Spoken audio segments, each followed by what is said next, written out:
আসসালামু আলাইকুম রহমতুল্লাহি ওবরাকাতু। আলহামদুলিল্লাহ রবিল আলমিন ওসলাত ওসালামু আলা নবীনা মুহাম্মদ ও আলা আলিহি ও আসহাবিহি আজমাইন ওবাদ। পৃষ্টি বাংলার সুপ্রিয় দর্শক শ্রোতা ভাই ও বোনেরা, যে যেখান থেকে আমাদের এই অনুষ্ঠান দেখছেন তাদের সকলকে আন্তরিক অভিনন্দন জানিয়ে শুরু করছি আমাদের আজকের আলোচনা। বদনজর থেকে আমরা বেঁচে থাকলে কি কি উপকারিতা অর্জন করতে পারবো, আর বদনজর বা কুদৃষ্টি করলে আমরা কি কি ক্ষতিতে নিপতিত হব। দৃষ্টি হেফাজত বিষয়ে আমরা ধারাবাহিক কয়েকটি পর্বে আলোচনা করে আসছিলাম। আজ আমরা দৃষ্টি হেফাজত করলে কি কি উপকারিতা আমরা অর্জন করব সে বিষয়ে আলোচনা করব, এবং পাশাপাশি দৃষ্টিকে আমরা হেফাজত না করলে কি কি ক্ষতির সম্মুখীন হব সে বিষয়ে আলোচনা করব ইনশাআল্লাহ। সম্মানিত দর্শক, আল্লাহ সুবহানাহু ওয়া তাআলা আমাদেরকে যে নির্দেশ করেছেন দৃষ্টিকে সংযত করতে রাখা, এটি আমাদের জন্য কর্তব্য। এটিকে কখনো কখনো আমরা কুদৃষ্টি বলে অভিহিত করে থাকি। কুদৃষ্টির মানে এই নয় যে আমার মনে কোনো খারাপ চিন্তা নাই, সেটি ভালো দৃষ্টি। কুদৃষ্টি বলতে উদ্দেশ্য হলো ওই দৃষ্টি যে দৃষ্টিতে কোরআন এবং সুন্নাহর নিষেধাজ্ঞা আছে, যেই দেখা আল্লাহ এবং তার রসুল সাল্লাল্লাহু আলাইহি সাল্লামের নিষিদ্ধের আওতায় পড়ে যায়, সেটাই কুদৃষ্টি। সেটা আপনি ভালো চিন্তায় দেখুন অথবা পরিচ্ছন্ন অন্তরে দেখুন, মোটেও বিবেচ্য নয় বিষয়টি। আল্লামা ইবনুল কাইয়্যিম রহমতুল্লাহি আলাইহি বদনজর থেকে আমরা যদি বেঁচে থাকি তাহলে তার কতগুলো উপকারিতা তিনি কোরআন এবং হাদিস থেকে কোট করেছেন। তার ভিতরে সর্বপ্রথম উপকারিতা যেটি আমরা উপভোগ করব, অর্জন করব, সেটি হলো আল্লাহ তাআলার হুকুম পালন হবে। দেখুন, আল্লাহ সুবহানাহু ওয়া তাআলা আমাদেরকে যে সমস্ত নির্দেশ করেছেন সে সমস্ত নির্দেশ মান্য করার মধ্যে আমাদের জন্য কল্যাণ নিহিত আছে। আর যেগুলো আল্লাহ তাআলা নিষেধ করেছেন সে নিষিদ্ধ বস্তুগুলোকে বর্জন করার ভিতরে আমাদের জন্য কল্যাণ নিহিত আছে। আল্লাহ সুবহানাহু ওয়া তাআলা হুকুম মান্য করা হবে যদি আমরা আমাদের দৃষ্টিকে সংযত রাখি, হেফাজতে রাখি।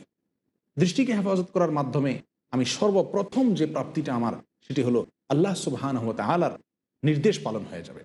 আর আল্লাহ তাআলার নির্দেশ পালন হয়ে যাওয়া একজন ঈমানদারের জন্য তার জীবনে সার্বিকভাবে অনেক বড় সফলতা। কারণ আল্লাহ তাআলার নির্দেশ পালন করলে সে দুনিয়াতেও সুখী হবে, আখিরাতেও সুখী হবে।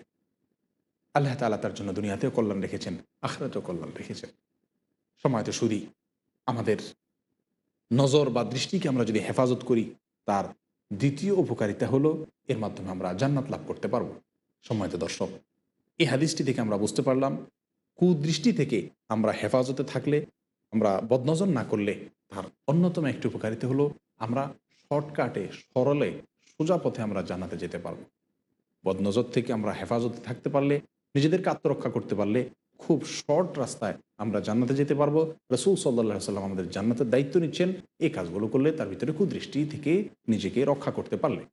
সম্মানিত দর্শক, এই হাদিসের পাশাপাশি আমরা আরও একাধিক হাদিস ইতিপূর্বে শুনেছি রাসূলুল্লাহ সাল্লাল্লাহু আলাইহি সাল্লামের, যেগুলোতে বলা হয়েছে যে তোমাদের মধ্যে কেউ যদি তার দৃষ্টিকে সংযত করে, হেফাজত করে, তাহলে জাহান্নামের আগুন তার জন্য আল্লাহ তাআলা হারাম করে দিবেন। ৩টি চোখকে আল্লাহ তাআলা জাহান্নামের আগুনে পোড়াবেন না। আইনুন বাকাত মিন খাশিয়াতিল্লাহ, যে চোখ আল্লাহর ভয়ে কেঁদেছে। আইনুন হারাসাত ফি সাবিলিল্লাহ, যে চোখ আল্লাহর রাস্তায় পাহারাদারি করেছে। এবং ওই চক্ষু, যে চক্ষু নিবৃত বা কুফফাত আন মাহারিমিল্লাহ, যে চক্ষুকে আল্লাহর নিষিদ্ধ ক্ষেত্রে দৃষ্টিপাত করা থেকে হেফাজতে রাখা হয়েছে, সে চক্ষুকে আল্লাহ জাহান্নামের আগুনে পোড়াবেন না। তাহলে জাহান্নাম থেকে মুক্তি, জান্নাত অর্জন। একজন ইমানদারের জীবনে এর চাইতে বড় চাওয়ার কি হতে পারে? সেটি অর্জন সম্ভব শুধুমাত্র কুদৃষ্টি থেকে বাঁচার মাধ্যমে, চক্ষুকে হেফাজত করার মাধ্যমে। সম্মানিত দর্শক, এমন এক ব্যাধি, এমন একটি গুনাহের কাজ চক্ষুর হেফাজত, চক্ষুকে যত্রতত্র নিপতিত করা এমন একটি অন্যায়ের কাজ, গুনাহের কাজ, যে এই গুনাহের কাজটি একজন মুসলিমের জীবনে সবচেয়ে বেশি করে থাকে। আমরা আগেও বলেছিলাম, অন্য কোনো গুনাহ বর্তমান বিশ্বে এত বেশি পরিমাণ মানুষ করে না যত বেশি চোখের গুনাহ হয়ে থাকে। আর চোখের গুনাহ এত জঘন্য, এত মারাত্মক যে আপনি যখন সালাত আদায় করছেন, সেজদায় যাচ্ছেন, আগে যে চোখের গুনাহ করেছেন তার খারাপ পরিণতি আপনাকে এখানেও ভোগ করতে হয়। সেজদারত অবস্থায় আল্লাহ তাআলার কথা স্মরণের পরিবর্তে এর আগে যে আপনি কুদৃষ্টি করে এসেছেন সেই দৃষ্টিতে আসা সিনারিওগুলা আপনার সামনে ফুটে উঠতে থাকে এবং আপনার সালাতকে পর্যন্ত নষ্টের দ্বার প্রান্তে নিয়ে যায়। এর বিপরীতে আপনি যদি দৃষ্টিকে হেফাজত করেন, তৃতীয় যে উপকারিতা আপনি অর্জন করবেন সেটি হলো অন্তর আল্লাহ তাআলার হেদায়েতের নূর দ্বারা আলোকিত হয়ে যাবে। অন্তরকে আল্লাহ সুবহানাহু ওয়া তাআলা আলোকময় করে দিবেন। আমাদের অন্তরগুলো যদি আলোকিত হয়ে যায়, তাহলে আমাদের জন্য সত্য অসত্য অনুধাবন করা, ভালো এবং মন্দ নিরূপণ করা, শুভ অশুভ চিহ্নিত করা আমাদের জন্য সহজ হবে। সরল সঠিক পথে চলা আমাদের জন্য সোজা হবে। মন্দ পথ থেকে বাঁচাও আমাদের জন্য সহজ হয়ে যাবে, যদি আমরা আমাদের দৃষ্টিগুলাকে হেফাজতে রাখি। যদি আমাদের দৃষ্টিগুলো হেফাজতে রাখি, তার বিনিময়ে আল্লাহ তাআলা অন্তরকে আলোকিত করে দিবেন। আর অন্তর আলোকিত হয়ে গেলে অন্তর আমাকে সঠিক পথে পথ দেখাবে, আমার গোটা দেহ সঠিকভাবে পরিচালিত হবে। সম্মানিত দর্শক, এক বর্ণনা এসেছে, আল জাযাউ মিন জিনসিল আমল। মানুষকে আল্লাহ তাআলা পরিণাম দিয়ে থাকেন তার কাজের অনুপাতে। কাজটি যেমন হয়, তার বিনিময়টাও তেমন হয়। কাজটি ভালোর ক্ষেত্রে যত ভালো হবে, বিনিময়টাও তত উঁচুমানের হবে। কাজটি খারাপের ক্ষেত্রে যত জঘন্য হবে, তার সাজাও তত জঘন্য হবে, মারাত্মক হবে।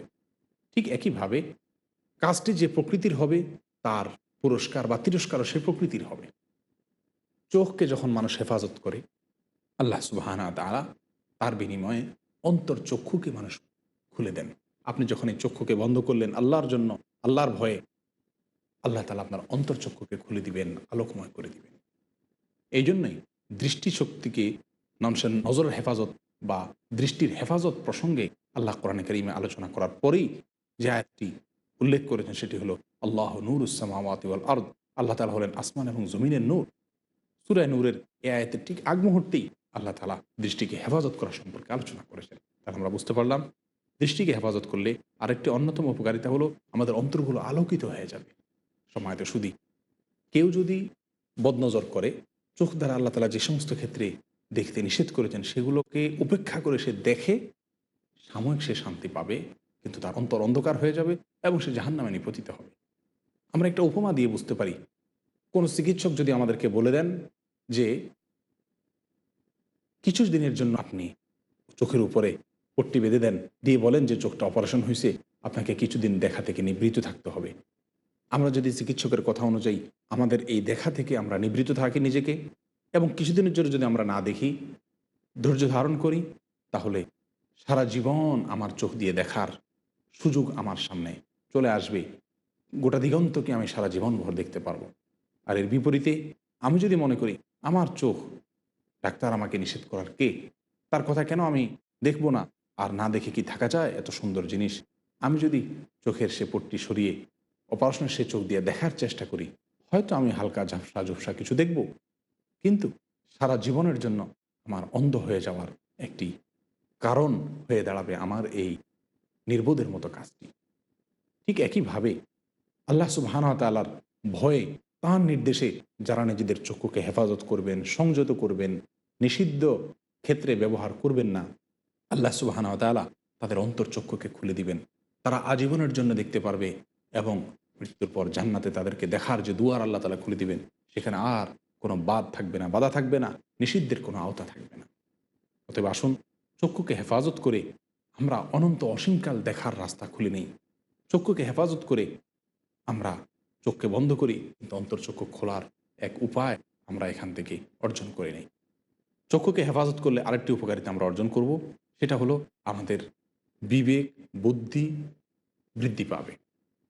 মানুষ কোনো বিষয়ের প্রতি যখন দৃষ্টিপাত করে, এবং দৃষ্টিপাত করলে তার ক্ষতি হবে, এটা মানুষ জানেন। এ জানার পরেও যদি দৃষ্টিপাত করে, তাহলে বুঝতে হবে এটা তার নির্বুদ্ধিতা এবং হতবুদ্ধিতা। আমি যখন আল্লাহর নিষিদ্ধ ক্ষেত্রে আমার নজরকে আমি নিপতিত করলাম, তো এর মানে হলো আমি নিজে নিজের ক্ষতি করলাম এবং নির্বুদ্ধিতার পথে পা বাড়ালাম। আর নির্বুদ্ধিতার কাজ যখন মানুষ বারবার করতে থাকে, তখন তার আকল এবং বিবেক লোপ পেতে থাকে। এর বিপরীতে যখন আমি কোনো পরনারী বা হারাম ক্ষেত্রে দৃষ্টিপাত করার আগে চিন্তা করলাম যে না, এখানে দৃষ্টিপাত করলে আমার ক্ষতি হবে, আমি ক্ষতিগ্রস্ত হব, এই কথা চিন্তা করে যদি আমরা দৃষ্টিকে হেফাজত করি, তাহলে খুব স্বাভাবিকভাবেই এটা আমার বুদ্ধিমত্তার পরিচায়ক হবে। আর এই বুদ্ধিবৃত্তিক কাজটি যখন আমরা একের পর এক করতে থাকব, খুব স্বাভাবিকভাবে আমাদের বুদ্ধি এবং বিবেক শানিত হবে। এটা একজন মানুষকে চিন্তাশীল করবে, এটা একজন মানুষের ব্যক্তিত্বকে উন্নত থেকে উন্নততর ব্যক্তিত্বে তাকে নিয়ে যাবে। এটি তার জন্য সার্বিক উপকার বয়ে আনবে। সম্মানিত দর্শক, আমরা দৃষ্টিকে যদি হেফাজত করি, তার আরেকটি উপকারিতা হলো অন্তরে আমরা প্রশান্তি লাভ করব, মানসিক একটা আত্মতুষ্টি এবং তৃপ্তি আমরা অনুভব করব। হয়তো বিষয়টি একটু বেখাপ্পা মনে হতে পারে, কিন্তু এটাই বাস্তবতা। দেখুন, আল্লাহ নিষেধকে উপেক্ষা করে যদি কেউ পরনারীকে দেখে, সাময়িক শান্তি সে হয়তো পায়, সাময়িক সুবিধা হয়তো সে লাভ করে, কিন্তু এর পরিণতিতে তার মনে যে অস্থিরতার জ্বালা সৃষ্টি হয়ে যায়, সেটি কিন্তু থাকে সুদূর প্রসারী। সমাজ দর্শক, সময় হয়ে গেছে একটি ছোট্ট বিরতি যাওয়ার। বিরতির পর ইনশাআল্লাহ আমরা আবারও ফিরে আসবো একই বিষয়ের আলোচনা। ততক্ষণ আমাদের সঙ্গে থাকার জন্য অনুরোধ জানিয়ে এখনকার মতো বিদায় নিচ্ছি। আসসালামু আলাইকুম রহমতুল্লাহি ওবরাকাত। আসসালামু আলাইকুম রহমতুল্লাহি ওবরাকাত। সম্মানিত দর্শকবৃন্দ, বিরতির পর পুনরায় আপনাদেরকে অভিনন্দন। আমরা আলোচনা করছিলাম বিরতির আগে দৃষ্টিকে হেফাজত করার কি কি উপকারিতা একজন মুসলিম হিসাবে আমরা দুনিয়াতেই ভোগ করব, লাভ করব, এবং আখেরাতেও কী কী উপকারিতা আমাদের আসবে। এরপর যে আমরা আলোচনা করব, আমি যদি কুদৃষ্টি করি তাহলে আমার ক্ষতিগুলো কি কি হবে। কুদৃষ্টির ক্ষতিকর দিকগুলোর ভিতরে সর্বপ্রধান এবং সর্বপ্রথম ক্ষতিকর দিক হলো, কুদৃষ্টির মাধ্যমে একজন মানুষ মূলত তার স্বাধীনতাটাকে হারিয়ে ফেলেন। কারণ একজন মানুষ যদি যত্রতত্র দৃষ্টিপাত করেন, যেখানে সেখানে দৃষ্টিপাত করেন, তার দৃষ্টিকে যদি নিয়ন্ত্রণ না করেন, কন্ট্রোল না করেন, বাধা না দেন, সংযত না করেন, তাহলে তিনি তার প্রবৃত্তির গোলামি করলেন। তার প্রবৃত্তি তার কান ধরে তাকে একবার এদিকে দেখায়, একবার ওইদিকে দেখায়, একবার এদিকে দৃষ্টিপাত করায়, আবার ওইদিকে দৃষ্টিপাত করায়, তাকে ঘোরাতে থাকে। এক কথা, সে প্রবৃত্তির গোলাম হয়ে যায় এবং যেই জিনিসটি চোখের আওতায় আসে, একটু ভালো মনে হয়, সেখানেই সে দেখে, ক্ষতি এবং লাভ চিন্তা করে না। আর যে আল্লাহর বান্দা আল্লাহর ভয়ে দৃষ্টিকে নিয়ন্ত্রণ করেন, যেখানে সেখানে দেখেন না, যেদিক সেদিক তাকান না, আল্লাহ সুবহানাহু ওয়া তাআলা তাকে আত্মমর্যাদা বোধ আল্লাহ তাআলা তাকে দান করেন, যার ফলে তিনি স্বাধীন চেতা হয়ে থাকেন যে না, আমি নিজে নিজের নিয়ন্ত্রণে প্রবৃত্তির কথায় আমি দৌড়াবো না, ঘুরবো না, বরং আমি নিজেকে কন্ট্রোল করব। তার ভিতরে কন্ট্রোলিং পাওয়ার আছে, তাকেই স্বাধীন বলা যায়। অতএব দৃষ্টিকে আপনি যদি হেফাজত না করেন, সবচেয়ে বড় ক্ষতিকর দিক হলো আপনি নিজের প্রবৃত্তির কাছে বন্দী হয়ে গেলেন, এবং বন্দী হওয়ার ফলে আপনাকে সে যেদিকে ঘোরাবে সেদিকে আপনি ঘুরতে থাকবেন। দ্বিতীয়ত, কুদৃষ্টির যে ক্ষতিটি আমাদের গোটা সমাজকে গ্রাস করে, গোটা মানব সভ্যতাকে গ্রাস করে, সেটি হলো কুদৃষ্টির ফলে সমাজে ব্যভিচার বেড়ে যায়, জেনা বেড়ে যায়, ধর্ষণ বেড়ে যায়। আজ সারা দুনিয়াতে পাশবিক নির্যাতনের যে হাহাকার, আজ সারা দুনিয়াতে পাশবিক নির্যাতনের যে ভয়াবহ চিত্র ফুটে উঠছে, এর মূলে হলো কুদৃষ্টি। ইসলামের সৌন্দর্যটা এখানে যে ইসলাম মানুষকে কোনো নিষিদ্ধ বস্তুর ব্যাপারে শুধু নিষেধাজ্ঞা দিয়েই ক্ষান্ত হয়নি, বরং একজন মানুষ যাতে সেই নিষিদ্ধ কর্ম থেকে নিজেকে দূরে রাখতে পারে, সেজন্য উপায়ও ইসলাম বাতলে দিয়েছে। ব্যভিচার নিষেধ, জেনা করা নিষেধ, কিন্তু জেনা এবং ব্যভিচার এটা থেকে আত্মরক্ষার জন্য একজন ইমানদারকে, একজন মুসলিমকে আল্লাহ সুবহানাহু ওয়া তাআলা কত চমৎকার একটা উপায় বাতলে দিয়েছেন। কি? যে লা তাকরাবুজ জিনা। আল্লাহ তাআলা বলেন, তোমরা জেনার ধারে কাছেও যেও না, জেনার কাছেও যেও না। অর্থাৎ তুমি যদি কুদৃষ্টি করো, তাহলে সেটি তোমার জেনার জন্য একটা ভূমিকা কর্ম হিসাবে দাঁড়াবে, এবং এটি তোমাকে জেনা পর্যন্ত নিয়ে যেতে পারে। এই জন্য তুমি জেনার কাছেও যেও না। সম্মানিত সুধী, রাসূলুল্লাহ সাল্লাল্লাহু আলাইহি ওয়াসাল্লাম ইরশাদ করেছেন আবু হুরায়রা রাদিয়াল্লাহু তাআলা আনহু থেকে বর্ণিত হাদিসে, যেটি সহিহ বুখারীতে বর্ণিত আসছে, যে ইন্নাল্লাহা কাতাবা আলা ইবনে আদম হাদদাতাম মিনাজ জিনা। আল্লাহ তাআলা বনি আদমের উপর জেনার একটা অংশ অবধারিত করে রেখেছেন। অর্থাৎ এই অংশটা থেকে কোনোভাবে বনি আদম এড়াতে পারে না। আর সেটি হলো জেনাল আইন আর নাদর। চোখের জেনা হয়ে থাকে দৃষ্টিপাতের মাধ্যমে। আল্লাহর নিষিদ্ধ পাত্রে আপনি দৃষ্টিপাত করলেন, করে আপনি চোখের জেনা করলেন, এটা এক ধরনের জেনা। দৃষ্টিপাত করলেন নিষিদ্ধ ক্ষেত্রে, এ ব্যাপারে আপনি হারাম থেকে, অর্থাৎ জেনা থেকে আপনি যদি কোনো নিষিদ্ধ ক্ষেত্রে দৃষ্টিপাত করে থাকেন, তাহলে জেনাকে এড়ানোর কোনো সুযোগ নেই। অর্থাৎ এটাও এক ধরনের জেনা, জেনাল আইন আর নাদর। রাসূলুল্লাহ সাল্লাল্লাহু আলাইহি ওয়াসাল্লামের এই সুস্পষ্ট বাণী, দৃষ্টিপাত হলো চোখের জেনা, এটাও এক ধরনের জেনা।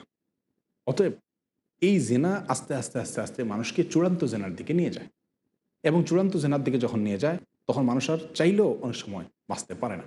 এই জন্য জেনাকে যদি নিয়ন্ত্রণ করতে হয়, সমাজে ব্যভিচারকে যদি নিয়ন্ত্রণ করতে হয়, সমাজ থেকে যদি পাশবিক নির্যাতন, নারী নির্যাতন, নারীর বিশেষ করে পাশবিক নির্যাতন থেকে যদি আমরা সমাজকে মুক্ত করতে চাই, তাহলে দৃষ্টিশক্তির হেফাজতের প্রতি গুরুত্ব আরোপের কোনো বিকল্প নেই। এজন্য ইমাম গাজালি রহমতুল্লাহি আলাইহি বলছেন, কেউ যদি চায় তার লজ্জাস্থান বা চরিত্র হেফাজত হোক, তাহলে সে যেন চোখের হেফাজত করে। সম্মানিত দর্শক, আজ সমাজে যে অস্থিরতা বিরাজ করছে, বিশেষ করে রেপ এবং ধর্ষণ কেন্দ্রিক, আমরা যদি এর পেছনের কারণটা দেখি, একেবারে খুব সরল স্পষ্টভাবে একজন স্বাভাবিক সুস্থ মস্তিষ্কের মানুষের কাছে স্পষ্ট হয়ে যায় যে এর মূল কারণ হলো আল্লাহ সুবহানাহু ওয়া তাআলার হুকুম লঙ্ঘন করে বেপরদার ছড়াছড়ি এবং পুরুষদের দৃষ্টিকে সংযত না করা। আমরা যদি উপমা দিয়ে বুঝি, একজন যুবক বা একজন পুরুষ যখন বিজ্ঞাপনী বিলবোর্ডে অথবা যে কোনো জায়গায় আল্লাহ তাআলার নিষিদ্ধ হারাম যে ক্ষেত্র সেখানে দৃষ্টিপাত করেন, তাহলে এর ফলে তার মনের ভিতরে এক ধরনের জ্বালা তিনি অনুভব করেন, এক ধরনের অস্থিরতা অনুভব করেন। যেটা তিনি চোখে দেখলেন সেটা নিজের হাতের নাগালে পাইতে চান, সেটাকে তিনি নিজে কন্ট্রোলে পেতে চান। আর এই পাওয়ার জন্য তার ভিতরে যে একটা ব্যাকুলতা, অস্থিরতা সৃষ্টি হয়, এই অস্থিরতা সৃষ্টির পর তিনি খুঁজতে থাকেন তার এই অস্থিরতাকে কিভাবে তিনি চরিতার্থ করবেন, তার এই মনের চাহিদাকে, বাসনাকে কীভাবে তিনি পুরা করবেন, সেই জন্য তিনি বিভিন্ন পথ এবং পদ্ধতি খুঁজতে থাকেন। নোবেল এবং নাটকের নামে, অথবা নাটক কিংবা সিনেমার নামে, বিজ্ঞাপনে বিলবোর্ডের নামে, অথবা কোনো পত্রপত্রিকার নামে, যে নামেই হোক, অথবা রাস্তায় পথে সাধারণ চলাচলের ক্ষেত্রে যখন কোনো পরনারীকে দেখেন তিনি অস্থির অবস্থায়, তখন দেখার পরে তার মনের ভিতরে খুব স্বাভাবিকভাবে কামনা বাসনা জাগে তার অন্তরের যে কুপ্রবৃত্তির চাহিদা সেটা মেটানোর। এটার চাহিদা মেটানোর অন্য কোনো উপায় যখন তিনি না পান, তখন কোনো নারীর উপর আক্রমণ করেন। দুর্বল যাকে হাতের কাছে পান তার উপরে তিনি আক্রমণ করে বসেন। আর এভাবেই সমাজে ধর্ষণ চলে আসে এবং অস্থির হয়ে যায় সমাজ। অতএব কুদৃষ্টির সবচেয়ে বড় ক্ষতি হলো এর ফলে জেনা এবং ধর্ষণ বেড়ে যায়। আরেকটি যেটি আমরা বললাম, মানুষ নিজের অজান্তে নিজের কুপ্রবৃত্তির বেড়াজালে বন্দী হয়ে যায়। এরপরে সে লাঞ্ছিত হয় সমাজের কাছে, বেইজ্জত হয় পরিবারের কাছে, বেইজ্জত হয় বন্ধুবান্ধব মহলে, বেইজ্জত তার ইহলৌকিক জীবনে। এ সব কিছু হয় মানুষের কুদৃষ্টি থেকে। কত মানুষ জীবনে অপমানিত হয়েছে কুদৃষ্টির কারণে, কত মানুষ জীবনে অশ্রদ্ধার পাত্র হয়েছে কুদৃষ্টির কারণে, কত নারী ধর্ষিতা হয়েছেন শুধু আমাদের পুরুষ সমাজে কুদৃষ্টি থেকে বেঁচে থাকার প্রবণতা না থাকার কারণে। সম্মানিত সুধী, আল্লাহ পাক সুবহানাহু ওয়া তাআলা তার হুকুম পালনের মধ্যে আমাদের জন্য শান্তি রেখেছেন। এর বিপরীতে শান্তির কোনো সুযোগ নেই। কুদৃষ্টির আরেকটি ক্ষতিকর দিক হলো, কেউ যদি কারোর বাসা বাড়িতে কুদৃষ্টি করেন, তাহলে সেক্ষেত্রে তার চোখ উপড়ে ফেলার পর্যন্ত অনুমতি রাসূল আকরাম সাল্লাল্লাহু আলাইহি ওয়াসাল্লাম দিয়ে রাখছেন সহিহ মুসলিমের হাদিসে। অতএব কুদৃষ্টির আরেকটি ক্ষতিকর দিক হলো যে কুদৃষ্টির ফলে মানুষ এর অন্তর নষ্ট হয়ে যায়। অন্তরের মধ্যে স্বচ্ছতা, পরিচ্ছন্নতা আর থাকে না। অন্তর যখন নষ্ট হয়ে যায়, অন্তর যখন কালো হয়ে যায়, গুনাহ করতে করতে করতে এরপরে তার ওই অন্তর দ্বারায় ভালো এবং মন্দ নিরূপণ করা সহজ হয় না, বরং কঠিন হয়ে যায়। এবং